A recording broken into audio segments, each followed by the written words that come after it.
Aujourd'hui, nous allons torturer le petit Garmin R10. Nous allons le comparer à son grand frère le Trackman pour voir la fiabilité des données. Allez, générique.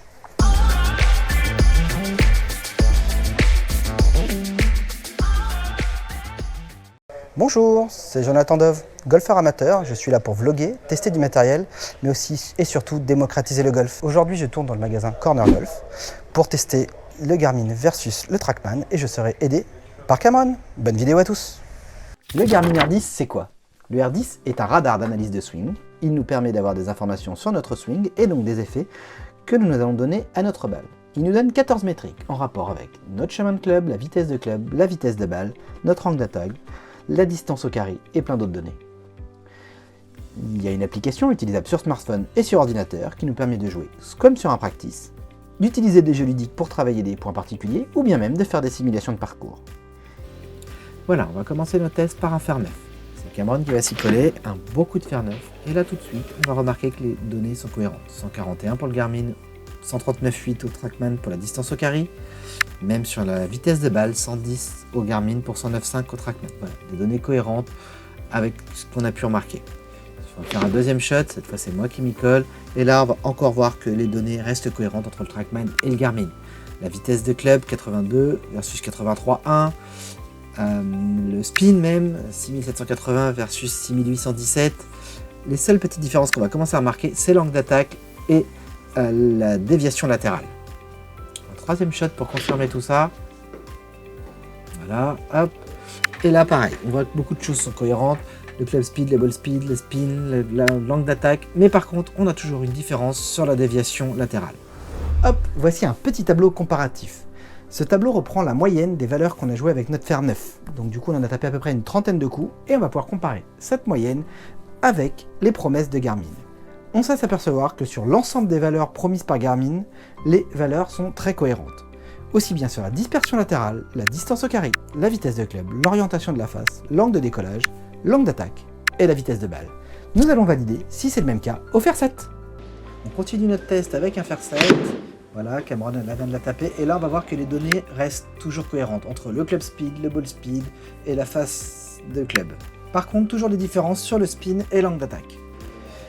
Un deuxième shot et là toujours pareil, les données ball speed, distance au carré, orientation de la face, tout ça sont corrects. Par contre, toujours des légères modifications sur le spin et l'angle d'attaque.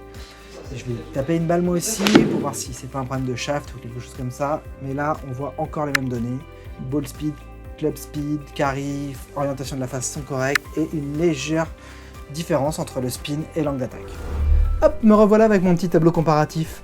Cette fois-ci pour le fer 7. Et on s'aperçoit qu'au fer 7, toutes les valeurs restent exactement comme pour le fer 9, très cohérentes. La dispersion latérale, la distance au carré, la vitesse de club, l'orientation de la face, l'angle de décollage, l'angle d'attaque et la vitesse de balle. Maintenant, nous allons essayer un hybride. On va continuer notre test avec un hybride 4 et là, les données restent cohérentes avec le reste des tests. C'est-à-dire la vitesse de club, la vitesse de balle et l'orientation de la face. Et on a toujours des différences sur l'angle d'attaque et sur les spins. On fait un deuxième shot, un très bon shot où la plupart des données sont cohérentes sauf l'angle d'attaque. On a une grosse différence par contre sur l'angle d'attaque puisqu'on a 5 degrés d'écart. Voilà, 5 degrés d'écart sur l'angle d'attaque, toutes les données par contre étaient parfaitement identiques. On fait un troisième shot. Et là, on va avoir plus de différence, c'est-à-dire on va avoir la vitesse de balle qui est différente, mais par contre l'angle d'attaque qui est bon. Donc vitesse de balle et spin, voilà, différent. Hop, nous revoilà avec notre tableau, mais cette fois-ci pour l'hybride 4.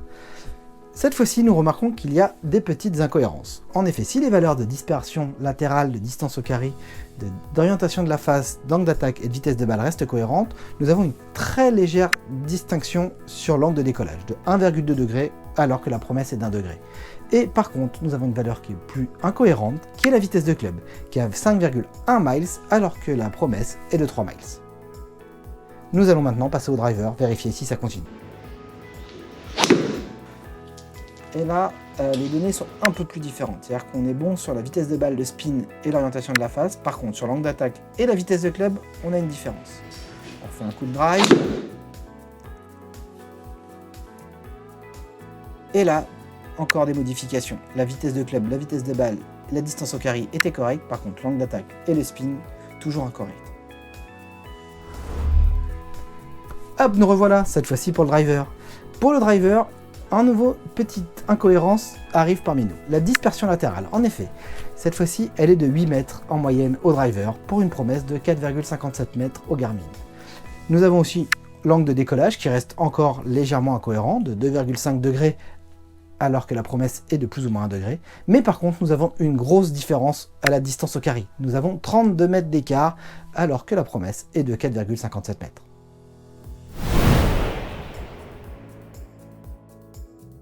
Et voilà, il est l'heure de répondre à la question.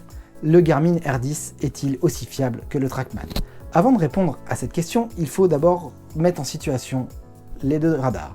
Le Garmin R10 est un radar entrée de gamme aux alentours de 600 € en 2022, contre le Trackman qui est un radar haut de gamme à plus de 20 000 €. Donc maintenant, si nous regardons les valeurs, on s'aperçoit que la quasi-totalité des valeurs sont équivalentes entre le radar Garmin et celui de Trackman. On remarque surtout des différences sur la distance au carry au driver, où là, il y a en effet une différence. Je ne doute pas que les prochaines mises à jour du radar, du Garmin, corrigent ce problème-là. Maintenant, si vous êtes un amateur, je pense que le Garmin R10 est tout à fait le radar qu'il vous faut. Les valeurs sont très cohérentes, comme on l'a dit en introduction, vous pouvez vous entraîner comme au practice, faire des simulations de parcours et avoir plein de petits jeux ludiques pour vous entraîner d'une autre façon. Par contre, si vous êtes un professionnel, le Trackman est fait pour vous. Si cette vidéo vous a plu, surtout n'oubliez pas de liker, de vous abonner et d'activer la petite cloche. Allez, à bientôt!